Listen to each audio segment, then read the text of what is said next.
The military history of France encompasses an immense panorama of conflicts and struggles extending for more than 2,000 years across areas including modern France, the European continent, and a variety of regions throughout the world.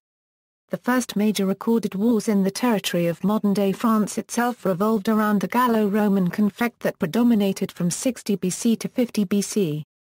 The Romans eventually emerged victorious through the celebrated campaigns of Julius Caesar. After the decline of the Roman Empire, a Germanic tribe known as the Franks took control of Gaul by defeating competing tribes.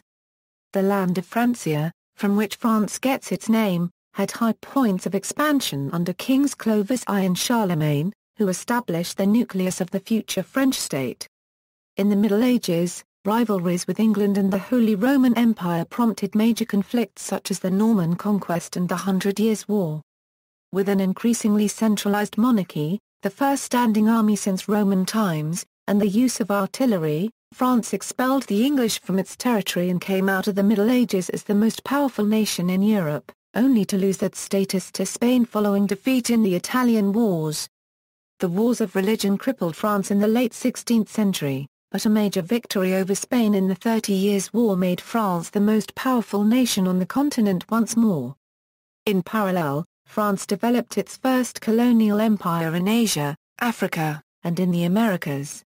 Under Louis XIV France achieved military supremacy over its rivals, but escalating conflicts against increasingly powerful enemy coalitions checked French ambitions and left the kingdom bankrupt at the opening of the 18th century. Resurgent French armies secured victories in dynastic conflicts against the Spanish, Polish, and Austrian crowns. At the same time, France was fending off attacks on its colonies. As the 18th century advanced, global competition with Great Britain led to the 7 Years' War, where France lost its North American holdings. Consolation came in the form of dominance in Europe and the American Revolutionary War, where extensive French aid in the form of money and arms, and the direct participation of its army and navy led to America's independence. 1. Internal political upheaval eventually led to 23 years of nearly continuous conflict in the French Revolutionary Wars and the Napoleonic Wars. France reached the zenith of its power during this period, dominating the European continent in an unprecedented fashion under Napoleon Bonaparte. By 1815, however, it had been restored to the same borders it controlled before the Revolution. The rest of the 19th century witnessed the growth of the Second French colonial empire as well as French interventions in Belgium, Spain, and Mexico. Other major wars were fought against Russia in the Crimea, Austria in Italy, and Prussia within France itself.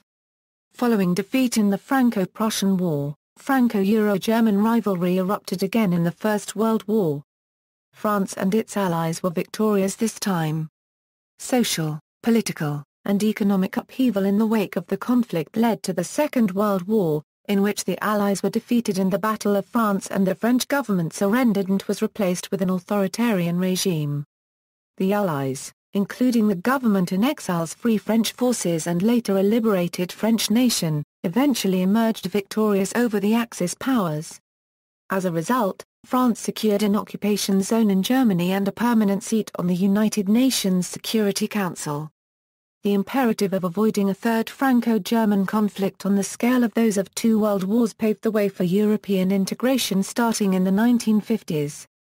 France became a nuclear power and since the 1990s its military action is most often seen in cooperation with NATO and its European partners. Dominant themes. In the last few centuries, French strategic thinking has sometimes been driven by the need to attain or preserve the so-called natural frontiers, which are the Pyrenees to the southwest, the Alps to the southeast, and the Rhine River to the east.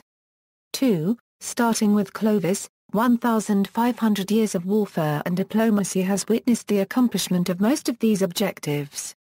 Warfare with other European powers was not always determined by these considerations, and often rulers of France extended their continental authority far beyond these barriers, most notably under Charlemagne, Louis XIV, and Napoleon.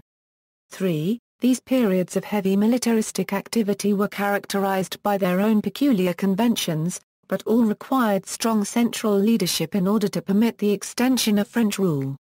4. Important military rivalries in human history have come about as a result of conflict between French peoples and other European powers. Anglo-French rivalry, for prestige in Europe and around the world, continued for centuries, while the more recent Franco-German rivalry required 2 world wars to stabilize. 5. Starting in the early 16th century, much of France's military efforts were dedicated to securing its overseas possessions and putting down dissent among both French colonists and native populations. French troops were spread all across its empire, primarily to deal with the local population. The French colonial empire ultimately disintegrated after the failed attempt to subdue Algerian nationalists in the late 1950s, a failure that led to the collapse of the Fourth Republic. 6. Since World War II, France's efforts have been directed at maintaining its status as a great power and its influence on the UN Security Council. France has also been instrumental in attempting to unite the armed forces of Europe for their own defense in order to both balance the power of Russia and to lessen European military dependence on the United States. For example, France withdrew from NATO in 1966 over complaints that its role in the organization was being subordinated to the demands of the United States. 7. French objectives in this era have undergone major shifts. Unencumbered by continental wars or intricate alliances, France now deploys its military forces as part of international peacekeeping operations, security enforces in former colonies, or maintains them combat-ready and mobilized to respond to threats from rogue states. France is a nuclear power with the largest nuclear arsenal in Europe, and its nuclear capabilities, just like its conventional forces, have been restructured to rapidly deal with emerging threats. 8. Early period. Around 390 BC, the Gallic chieftain Brennus made his own way through the Alps, defeated the Romans in the Battle of the Allia and sacked Rome for several months. The Gallic invasion left Rome weakened and encouraged several subdued Italian tribes to rebel. One by one, over the course of the next 50 years, these tribes were defeated and brought back under Roman dominion. Meanwhile, the Gauls would continue to harass the region until 345 BC, when they entered into a formal treaty with Rome. But Romans and Gauls would maintain an adversarial relationship for the next several centuries and the Gauls would remain a threat in Italia. Around 125 BC, the south of France is conquered by the Romans who called this region Provincia Romana, which evolved into the name Provence in French. Brennus' sack of Rome was still remembered by Romans, when Julius Caesar conquered the remainder of Gaul.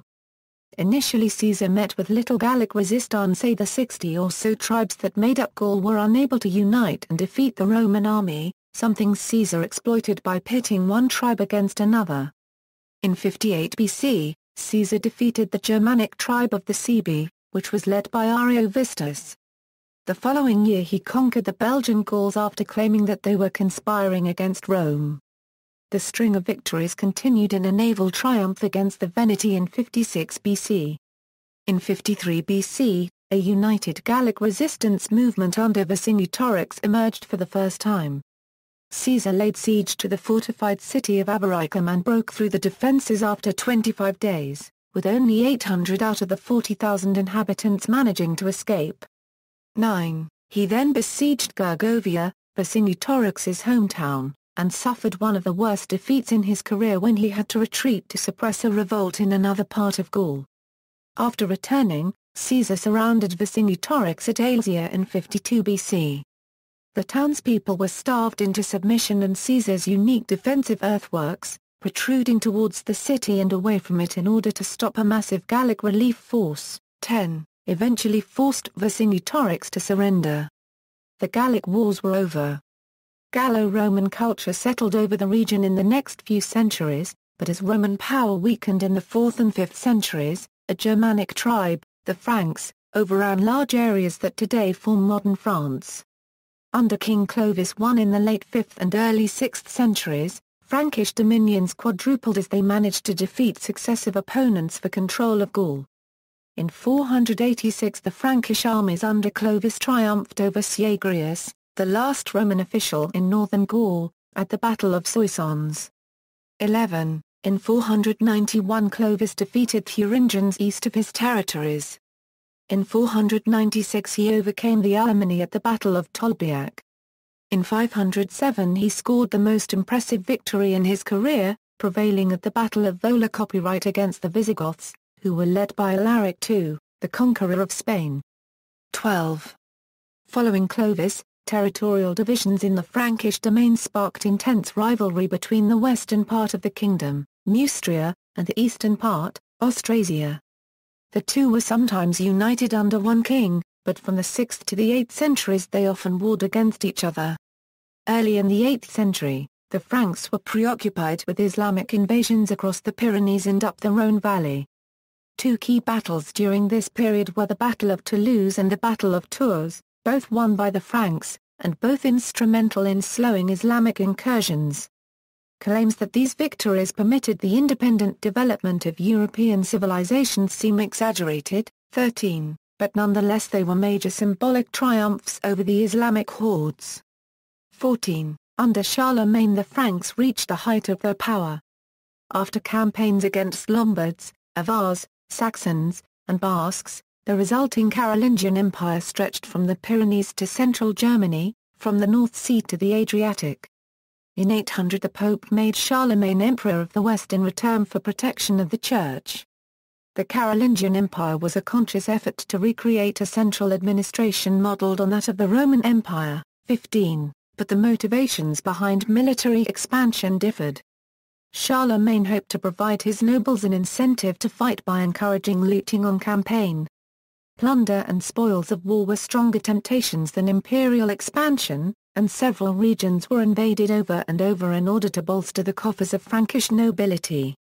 16. Cavalry dominated the battlefields, and while the high costs associated with equipping horses and horse riders helped limit their numbers, Carolingian armies maintained an average size of 20,000 by recruiting infantry from imperial territories near theatres of operation. 17. The empire lasted from 800 to 843, when, following Frankish tradition, it was split between the sons of Louis the Pious by the Treaty of Verdun. Middle Ages. Military history during this period paralleled the rise and eventual fall of the armoured knight. Following Charlemagne, there was a great increase in the proportion of cavalry supplemented by improvement in armour, leather and steel, steel helmets, coats of mail, and even full armour added to the defensive capabilities of mounted forces. 18. Cavalry eventually grew to be the most important component of armies from French territories. 19. With the shock charge they provided becoming the standard tactic on the battlefield when it was invented in the 11th century. 20. At the same time, the development of agricultural techniques allowed the nations of Western Europe to radically increase food production, facilitating the growth of a particularly large aristocracy under Capetian France. The rise of castles, which began in France during the 10th century, was partly caused by the inability of centralized authorities to control these emerging dukes and aristocrats. 21. After campaigns designed for plundering, attacking and defending castles became the dominant feature of medieval warfare. 22. During the Crusades, there were in fact too many armoured knights in France for the land to support. Some scholars believe that one of the driving forces behind the Crusades was an attempt by such landless knights to find land overseas, without causing the type of internecine warfare that would largely damage France's increasing military strength. 23. However, such historiographical work on the Crusades is being challenged and rejected by a large part of the historical community. The ultimate motivation or motivations for any one individual are difficult to know, but regardless, nobles and knights from France generally formed very sizable contingents of crusading expeditions. 24. Crusaders were so predominantly French that the word crusader in the Arabic language is simply known as al-Franj or the Franks, and Old French became the lingua franca of the Kingdom of Jerusalem. In the 11th century, French knights wore knee-length mail and carried long lances and swords. The Norman knights fielded at the Battle of Hastings were more than a match for English forces, and their victory simply cemented their power and influence. Between 1202 and 1343, France reduced England's holdings on the continent to a few small provinces through a series of conflicts including the Bouvines campaign, the Saint-Omer War and the War of Saint Sardos. Improvements in armor over the centuries led to the establishment of plate armor by the 14th century, which was further developed more rigorously in the 15th century. 25, however, by the late 14th century and the early 15th century, French military power declined during the first part of the Hundred Years' War. New weapons, including artillery, and tactics seemingly made the knight more of a sitting target than an effective battle force, but the often praised longbowman had little to do with the English success. 26. Poor coordination or rough terrain led to bungled French assaults. 27. The slaughter of knights at the Battle of Agincourt best exemplified this carnage. The French were able to field a much larger army of men-at-arms than their English counterparts, who had many longbowmen. Despite this, the French suffered about 6,000 casualties, 28, compared to a few hundred for the English because the narrow terrain prevented the tactical envelopments envisioned in recently discovered French plans for the battle. 29. The French suffered a similar defeat at the Battle of the Golden Spurs against Flemish militia in 1302. When knights were allowed to effectively deploy, however, they could be more useful, as at Cassel in 1328 or, even more decisively, at Bouvines in 1214 and Patay in 1429. Popular conceptions of the final stages of the Hundred Years' War are often dominated by the exploits of Joan of Arc, but French resurgence was rooted in multiple factors. A major step was taken by King Charles VII, who created the Compagnies d'Ordonnance Euro cavalry units with 20 companies of 600 men each, 30, Euro, and launched the first standing army for a dynastic state in the Western world. 31. The companies gave the French a considerable edge in professionalism and discipline. Strong French counterattacks turned the tide of the war. The important victories of all the copyright-ans, Patay, Formigny and Castillon allowed the French to win back all English continental territories, except Calais, which was later captured by the French. Ancien copyright-Régime. The French Renaissance and the beginning of the Ancien copyright-Régime, normally marked by the reign of Francis I, saw the nation become far more unified under the monarch. The power of the nobles was diminished as a national army was created. With England expelled from the continent and being consumed by the Wars of the Roses, France's main rival was the Holy Roman Empire. This threat to France became alarming in 1516 when Charles V became the King of Spain, and grew worse when Charles was also elected Holy Roman Emperor in 1519. France was all but surrounded as Spain, Germany, and the Low Countries were controlled by the Habsburgs. The lengthy Italian wars that took place during this period resulted in defeat for France and established Catholic Spain, which formed a branch of the Habsburg holdings, as the most powerful nation in Europe. Later in the 16th century, France was weakened internally by the wars of religion. As nobles managed to raise their own private armies, these conflicts between Huguenots and Catholics all but demolished centralization and monarchical authority, precluding France from remaining a powerful force in European affairs. 32. On the battlefield, the religious conflicts highlighted the influence of the gendarmes, heavy cavalry units that comprised the majority of cavalrymen attached to the main field armies.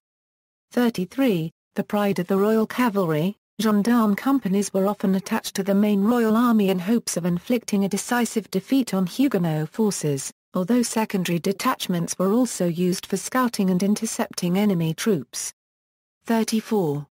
After the Wars of Religion, France could do little to challenge the dominance of the Holy Roman Empire, although the empire itself faced several problems. From the east it was severely endangered by the Ottoman Empire, with which France formed an alliance. 35. The vast Habsburg Empire also proved impossible to manage effectively, and the crown was soon divided between the Spanish and Austrian holdings. In 1568, the Dutch declared independence, launching a war that would last for decades and would illustrate the weaknesses of Habsburg power. In the 17th century, the religious violence that had beset France a century earlier began to tear the empire apart. At first France sat on the sidelines, but under Cardinal Richelieu it saw an opportunity to advance its own interests at the expense of the Habsburgs. Despite France's staunch Catholicism, it intervened on the side of the Protestants. The 30 Years' War was long and extremely bloody, but France and its allies came out victorious. After the defeat of Spain in these two wars, France emerged as the sole dominant European power. In parallel, French explorers, such as Jacques Cartier or Samuel de Champlain, claimed lands in the Americas for France, paving the way for the expansion of the French colonial empire. The long reign of Louis XIV saw a series of conflicts: the War of Devolution, the Franco-Dutch War, the War of the Reunions, the 9 Years' War, and the War of the Spanish Succession. Few of these wars were either clear victories or definite defeats, but French borders expanded steadily anyway. The west bank of the Rhine, much of the Spanish Netherlands, and a good deal of Luxembourg were annexed, while the War of the Spanish Succession saw the grandson of Louis placed on the throne of Spain. The French strategic situation, however, changed decisively with the Glorious Revolution in England, which replaced a pro-French king with an enemy of Louis, the Dutch William of Orange. After a period of 2 centuries seeing only rare hostilities with France, England now became a consistent enemy again, and remained so until the 19th century. To stop French advances, England formed coalitions with several other European powers, most notably the Habsburgs. While these armies had difficulties against the French on land, the British Royal Navy dominated the seas, and France lost many of its colonial holdings. The British economy also became Europe's most powerful, and British money funded the campaigns of their continental allies. Wars in this era consisted mostly of sieges and movements that were rarely decisive, prompting the French military engineer Vauban to design an intricate network of fortifications for the defense of France. 36. The armies of Louis XIV were some of the most impressive in French history, their quality reflecting militaristic as well political developments. In the mid-17th century, royal power reasserted itself and the army became a tool through which the king could wield authority, replacing older systems of mercenary units and the private forces of recalcitrant nobles. 37. Military administration also made gigantic progress as food supply, clothing, equipment, and armaments were provided in a regularity never before equaled. 38. In fact, the French embedded this standardization by becoming the first army to give their soldiers national uniforms in the 1680s and 1690s. 39. The 18th century saw France remain the dominant power in Europe, but begin to falter largely because of internal problems. The country engaged in a long series of wars, such as the War of the Quadruple Alliance, the War of the Polish Succession, and the War of the Austrian Succession, but these conflicts gained France little. Meanwhile, Britain's power steadily increased, and a new force, Prussia, became a major threat. This change in the balance of power led to the diplomatic revolution of 1756, when France and the Habsburgs forged an alliance after centuries of animosity. 40. This alliance proved less than effective in the 7 Years' War, but in the American Revolutionary War, the French helped inflict a major defeat on the British. Revolutionary France. The French Revolution, true to its name, revolutionized nearly all aspects of French and European life. The powerful socio-political forces unleashed by a people seeking liberté copyright, a copyright-galite copyright, and fraternité copyright made certain that even warfare was not spared this upheaval. 18th-century armies with their rigid protocols, static operational strategy, unenthusiastic soldiers, and aristocratic officer class underwent massive remodeling as the French monarchy and nobility gave way to liberal assemblies obsessed with external threats. The fundamental shifts in warfare that occurred during the period have prompted scholars to identify the era as the beginning of modern war. 41. In 1791 the Legislative Assembly passed the drill book legislation, implementing a series of infantry doctrines created by French theorists because of their defeat by the Prussians in the 7 Years' War. 42. The new developments hoped to exploit the intrinsic bravery of the French soldier, made even more powerful by the explosive nationalist forces of the Revolution. The changes also placed a faith on the ordinary soldier that would be completely unacceptable in earlier times. French troops were expected to harass the enemy and remain loyal enough to not desert, a benefit other Ancien copyright Régime armies did not have. Following the declaration of war in 1792, An imposing array of enemies converging on French borders prompted the government in Paris to adopt radical measures. August 23, 1793, would become a historic day in military history. On that date the National Convention called a levée copyright en masse, or mass conscription, for the first time in human history. 43, by summer of the following year, conscription made some 500,000 men available for service and the French began to deal blows to their European enemies. 44. Armies during the Revolution became noticeably larger than their Holy Roman counterparts, and combined with the new enthusiasm of the troops, the tactical and strategic opportunities became profound. By 1797 the French had defeated the First Coalition, occupied the Low Countries, the west bank of the Rhine, and northern Italy, objectives which had defied the Valois and Bourbon dynasties for centuries. Unsatisfied with the results, many European powers formed a second coalition, but by 1801 this too had been decisively beaten.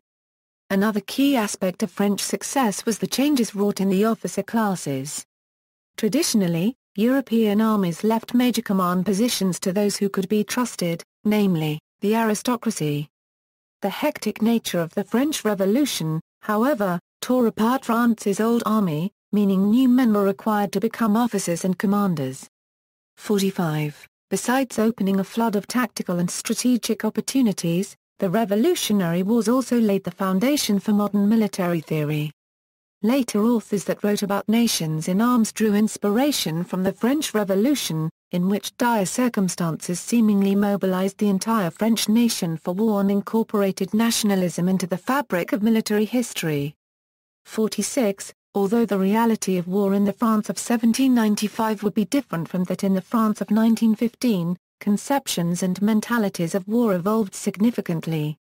Clausewitz correctly analyzed the Revolutionary and Napoleonic eras to give posterity a thorough and complete theory of war that emphasized struggles between nations occurring everywhere, from the battlefield to the legislative assemblies, and to the very way that people think. 47. War now emerged as a vast panorama of physical and psychological forces heading for victory or defeat. See also, List of French Revolutionary Wars and Battles, French Revolutionary Army, Napoleonic France. The Napoleonic era saw France's influence and power reach immense heights, but just as quickly, it collapsed back to its old borders at an immense cost to the French people. The reasons for the success are varied, but a few points do survive analysis. In the century and a half preceding the Revolutionary era, France had transformed demographic leverage to military and political weight. The French population was 19 million in 1748, but this had grown to over 29 million in 1800, much higher than that of most other European powers. 49. These numbers permitted France to raise armies at a rapid pace should the need arise. Furthermore, military innovations carried out during the Revolution and the Consulate, evidenced by improvements in artillery and cavalry capabilities on top of better army and staff organization, gave the French army a decisive advantage in the initial stages of the Napoleonic Wars. Another ingredient of success was Napoleon Bonaparte himself. Euro-intelligent, charismatic, and a military genius, Napoleon absorbed the latest military theories of the day and applied them in the battlefield with deadly effect. Napoleon inherited an army initially based on conscription using huge masses of poorly trained troops, that could usually be readily replaced. 50. By 1805 the French army was a truly lethal force, with many in its ranks veterans of the French Revolutionary Wars. 2 years of constant drilling for an invasion of England helped to build a well-drilled, well-led army. The Imperial Guard served as an example for the rest of the army and was Napoleon's best hand-picked soldiers. Napoleon's huge losses suffered during the disastrous Russian campaign would have destroyed any professional commander of the day, but those losses were quickly replaced with new draftees. After Napoleon, nations planned for huge armies with professional leadership and a constant supply of new soldiers, which had huge human costs when improved weapons like the rifled musket replaced the inaccurate muskets of Napoleon's day during the American Civil War. This large size came at a cost, as the logistics of feeding a huge army made them especially dependent on supplies. Most armies of the day relied on the supply convoy system established during the 30 Years' War by Gustavus Adolphus. This limited mobility, since the soldiers had to wait for the convoys, but it did keep possibly mutinous troops from deserting, and thus helped preserve an army's composure. However, Napoleon's armies were so large that feeding them using the old method proved ineffective, and consequently, French troops were allowed to live off the land. Infused with new concepts of nation and service, Napoleon often attempted to wage decisive, quick campaigns so that he could allow his men to live off the land. The French army did use a convoy system, but it was stocked with very few days' worth of food. Napoleon's troops were expected to march quickly, effect a decision on the battlefield, then disperse to feed. For the Russian campaign, the French did store 24 days' worth of food before beginning active operations, but this campaign was the exception, not the rule. 51. Napoleon's biggest influence in the military sphere was in the conduct of warfare. Weapons and technology remained largely static through the Revolutionary and Napoleonic eras, but 18th-century operational strategy underwent massive restructuring. Sieges became infrequent to the point of near irrelevance, a new emphasis arose towards the destruction of enemy armies as well as their outmaneuvering, and invasions of enemy territory occurred over broader fronts, thus introducing a plethora of strategic opportunities that made wars costlier and, just as importantly, more decisive. 52. Defeat for a European power now meant much more than losing isolated enclaves. Near-Carthaginian treaties intertwined whole national efforts a Euro-social, political, economic, and militaristic Euro into gargantuan collisions that severely upset international conventions as understood at the time. Napoleon's initial success sowed the seeds for his downfall. Not used to such catastrophic defeats in the rigid power system of 18th-century Europe, many nations found existence under the French yoke difficult, sparking revolts, wars, and general instability that plagued the continent until 1815, when the forces of reaction finally triumphed at the Battle of Waterloo. 53. See also, List of Napoleonic Wars and Battles, History of La Grande Arme. Copyright E. French Colonial Empire. The history of French colonial imperialism can be divided in two major eras, the first from the early 17th century to the middle of the 18th century, and the second from the early 19th century to the middle of the 20th century. In the first phase of expansion, France concentrated its efforts mainly in North America, the Caribbean and India, setting up commercial ventures that were backed by military force. Following defeat in the 7 Years' War, France lost its possessions in North America and India, but it did manage to keep the wealthy Caribbean islands of Saint-Domingue, Guadeloupe, and Martinique. The second stage began with the conquest of Algeria in 1830, then with the establishment of French Indochina and a string of military victories in the scramble for Africa, where it established control over regions covering much of West Africa, Central Africa and Maghreb. In 1914 France had an empire stretching over 13 million km² of land and about 110 million people.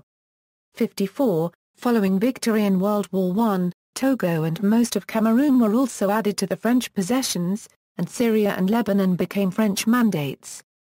For most of the period from 1870 to 1945, France was territorially the third largest nation on earth, after Britain and Russia, and had the most overseas possessions following Britain. Following the Second World War, France struggled to preserve French territories but wound up losing the First Indochina War and granting independence to Algeria after a long war. Today, France still maintains a number of overseas territories, but their collective size is barely a shadow of the old French colonial empire. See also, List of French colonial wars and battles, French colonial forces, Army of Africa, from 1815. After the exile of Napoleon, the freshly restored Bourbon monarchy helped the absolute Bourbon King of Spain to recover his throne during the French intervention in Spain. To restore the prestige of the French monarchy, disputed by the Revolution and the First Empire, Charles X engaged in the military conquest of Algeria in 1830. This marked the beginning of a new expansion of the French colonial empire throughout the 19th century. In that century, France remained a major force in continental affairs. After the July Revolution, the liberal King Louis Philippe I victoriously supported the Spanish and Belgian liberals. The French later inflicted a defeat on the Habsburgs in the Franco-Austrian War of 1859, a victory which led to the unification of Italy in 1861, after having triumphed over Russia with other allies in the Crimean War. Detrimentally, however, the French army emerged from these victories in an overconfident and complacent state. 55. France's defeat in the Franco-Prussian War led to the loss of Alsace-Lorraine and the creation of a united German Empire, both results representing major failures in long-term French foreign policy and sparking a vengeful, nationalist revanchism meant to earn back former territories. 56. The Dreyfus Affair, however, mitigated these nationalist tendencies by prompting public skepticism about the competence of the military. 57. First World War. In World War I, the French, with their allies, managed to hold the Western Front and to counter-attack on the Eastern Front and in the colonies until the final defeat of the Central Powers and their allies. After major conflicts such as the Battle of the Frontiers, the First Battle of the Marne, the Battle of Verdun, and the Second Battle of the Aisne, the latter resulting in tremendous loss of life and mutiny within the army, the French proved to be enough of a cohesive fighting force to counterattack and defeat the Germans at the Second Battle of the Marne, the first in what would become a string of Allied victories that ended the war. 58. The Treaty of Versailles eventually returned Alsace-Lorraine to France. The French military, civilian and material losses during the First World War were huge. With more than 1.3 million military fatalities and more than 4.6 million wounded, France suffered the second highest Allied losses, after Russia. As a result, France was adamant on the payment of reparations by Germany. The failure of the Weimar Republic to pay reparations led to the occupation of the Ruhr by French and Belgian forces. Second World War. A variety of factors ranging from inexperienced conscripts to low population growth and a smaller industrial base crippled France's effort in the 1940 Battle of France, despite the French often having, in many cases, better equipment than the Germans. Prior to the Battle of France, there were sentiments among many Allied soldiers, French and British, of pointless repetition. They viewed the war with dread since they had already beaten the Germans once, and images of that first major conflict were still poignant in military circles. 59. The costs of World War I along with the now stale doctrine employed by the French army forced the French to look for more defensive measures.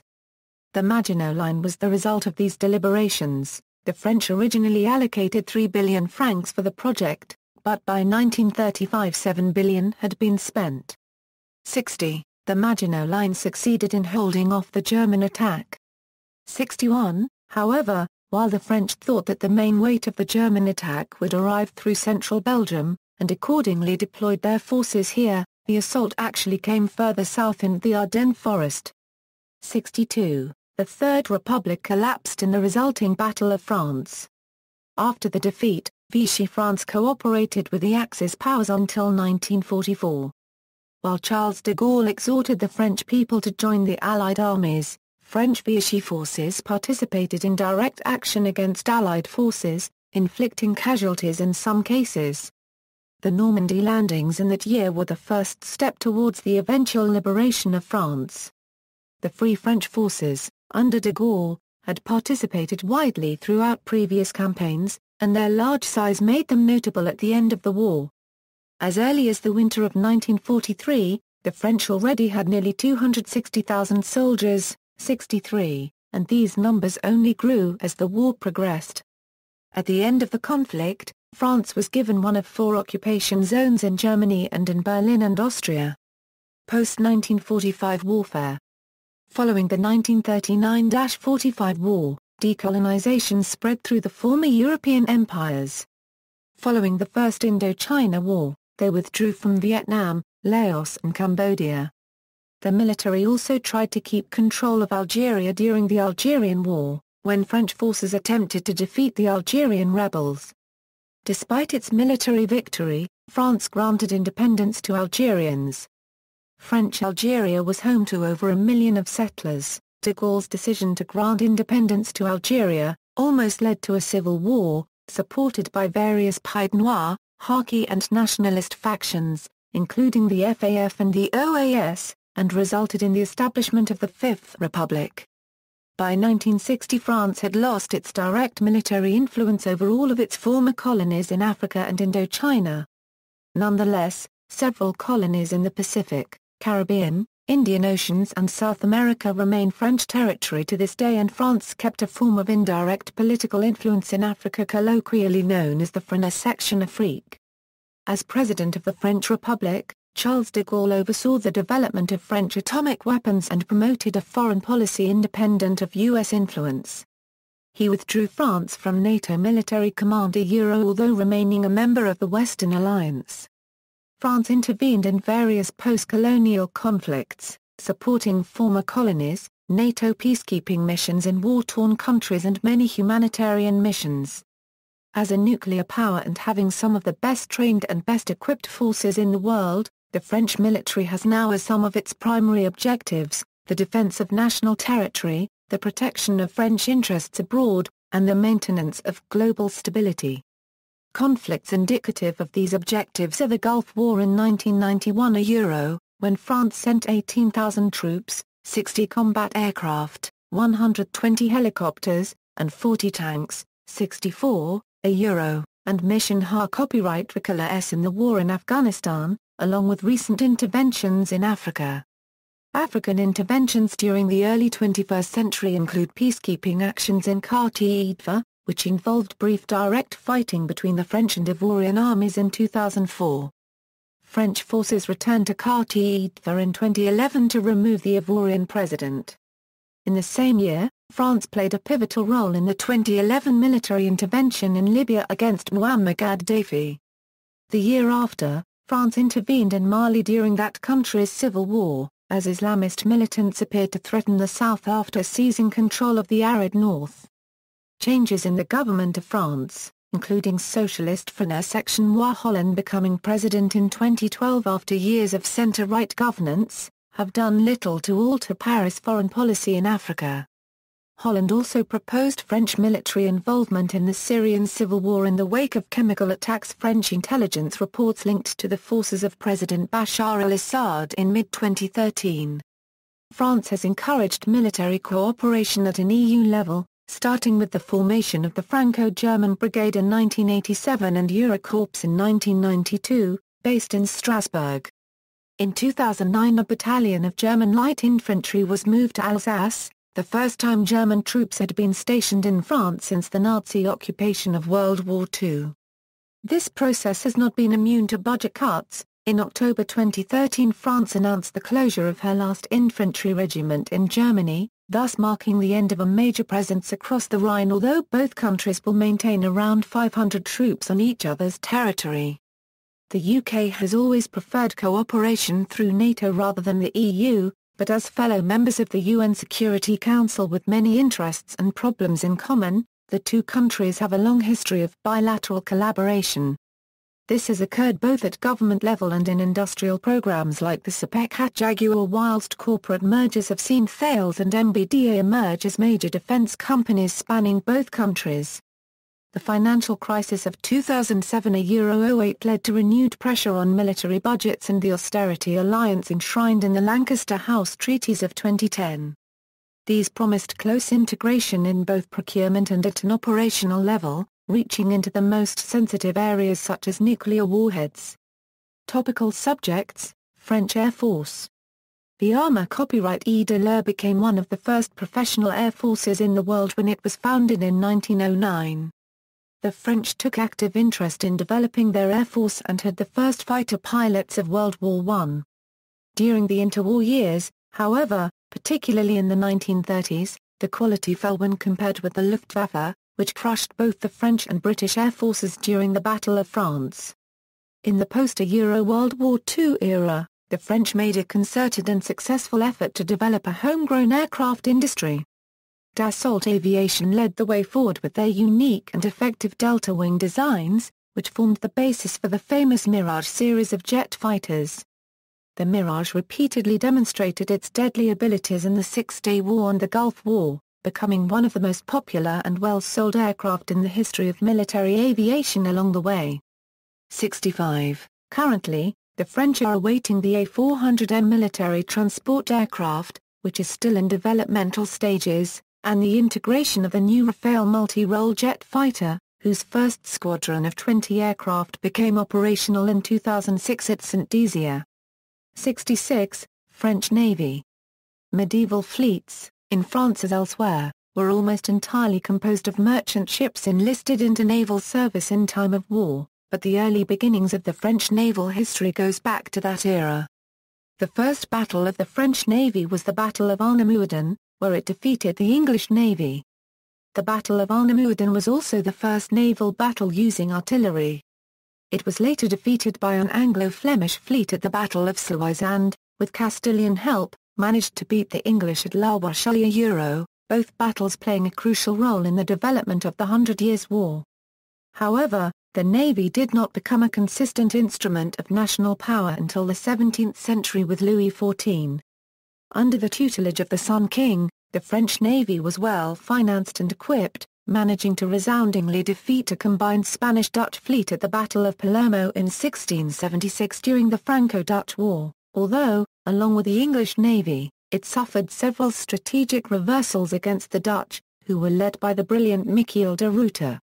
It scored several early victories in the 9 Years' War against the Royal Navy and the Dutch Navy. Financial difficulties, however, allowed the English and the Dutch to regain the initiative at sea. A perennial problem for the French Navy was the strategic priorities of France, which were first and foremost tied to its European ambitions. This reality meant that the army was often treated better than the navy, and as a result, the latter suffered in training and operational performance. 67. The 18th century saw the beginning of the Royal Navy's domination, which managed to inflict a number of significant defeats on the French. However, in a very impressive effort, a French fleet under de Grasse managed to defeat a British fleet at the Battle of the Chesapeake in 1781, ensuring that the Franco-American ground forces would win the ongoing siege of Yorktown. Beyond that, and Suffren's impressive campaigns against the British in India, there was not much more good news. The French Revolution all but crippled the French Navy, and efforts to make it into a powerful force under Napoleon were dashed at the Battle of Trafalgar in 1805, where the British all but annihilated a combined Franco-Spanish fleet. The disaster guaranteed British naval domination until the end of the Napoleonic Wars. Later in the 19th century, the Navy recovered and became the second finest in the world after the Royal Navy. It conducted a successful blockade of Mexico in the Pastry War of 1838 and obliterated the Chinese Navy at the Battle of Fuco in 1884. It also served as an effective link between the growing parts of the French Empire. The Navy performed well during World War I, in which it mainly protected the naval lanes in the Mediterranean Sea. At the onset of the war, the Francia with 16 battleships, 6 cruisers, and 24 destroyers had the largest fleet in the Mediterranean. 68. French defeats in the early stages of World War II, however, forced the British to destroy the French Navy at Mers el-Kabir in order to prevent its fall to the Germans. Currently, French naval doctrine calls for 2 aircraft carriers, but the French currently only have 1, the Charles de Gaulle, due to restructuring. The Navy is in the midst of some technological and procurement changes. Newer submarines are under construction and Rafale aircraft are currently replacing older aircraft. French Foreign Legion. The French Foreign Legion was created in 1831 by French King Louis Philippe. Over the past century and a half, it has gone on to become one of the most recognizable and lauded military units in the world. The Legion had a very difficult start. There were few non-commissioned officers, many of the soldiers could not speak French, and pay was often irregular. 69. The Legion was soon transferred to fight in Algeria, performing moderately successfully given its condition. On August 17, 1835, the commander of the Legion, Colonel Joseph Bernal, decided to amalgamate all the battalions so that no nationality was exclusively confined to a particular battalion. This helped ensure that the Legion did not fragment into factions. 70. Following participation in Africa and in the Carlist Wars in Spain, the Legion fought in the Crimean War and the Franco-Austrian War, where they performed heroically at the Battle of Magenta, before earning even more glory during the French intervention in Mexico. On April 30, 1863, a company of 65 legionnaires was ambushed by 2,000 Mexican troops at the Hacienda Camara-Cubden. In the resulting Battle of Camara-Cubden, the legionnaires resisted bravely for several hours and inflicted 300–500 casualties on the Mexicans, while 62 of them died and 3 were captured. 71, one of the Mexican commanders, impressed by the memorable intransigence he had just witnessed, characterized the Legion in a way they've been known ever since: "These are not men, but devils." 72, in World War I, the Legion demonstrated that it was a highly capable unit in modern warfare. It suffered 11,000 casualties in the Western Front while conducting brilliant defenses and spirited counterattacks.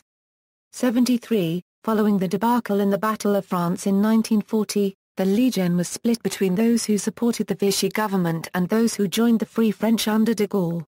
At the Battle of Ber-Hakeim in 1942, the Free French 13th Legion demi-brigade doggedly defended its positions against a combined Italian-German offensive and seriously delayed Rommel's attacks towards Tobruk. The Legion eventually returned to Europe and fought until the end of the Second World War in 1945. It later fought in the First Indochina War against the Viet Minh. At the climatic Battle of Dien Bien Phu in 1954, French forces, many of them legionnaires, were completely surrounded by a large Vietnamese army and were defeated after 2 months of tenacious fighting. French withdrawal from Algeria led to the collapse of the French colonial empire. The legionnaires were mostly used in colonial interventions, so the destruction of the empire prompted questions about their status. Ultimately, the Legion was allowed to exist and participated as a rapid reaction force in many places throughout Africa and around the world. 74, see also: Military of France, Military history of France during World War II, Norman Conquest of England, Marshals of France, List of notable French military leaders, List of French wars and battles, Deployments of the French military, Bastille Day military parade, List of battles involving France, Notes. References. External links: French military terms adopted by the English language, French military participation from 1800 to 1999, the French Army, Royal, Revolutionary and Imperial, brief summary of French military campaigns, an excellent guide to French medieval warfare, France in the American Revolution, French Army from Revolution to the First Empire, illustrations by Hippolyte Belanger, copyright from the book P.M. Laurent de Alardec, Histoire de Napoléon, 1843, The French Military in Africa, Council on Foreign Relations,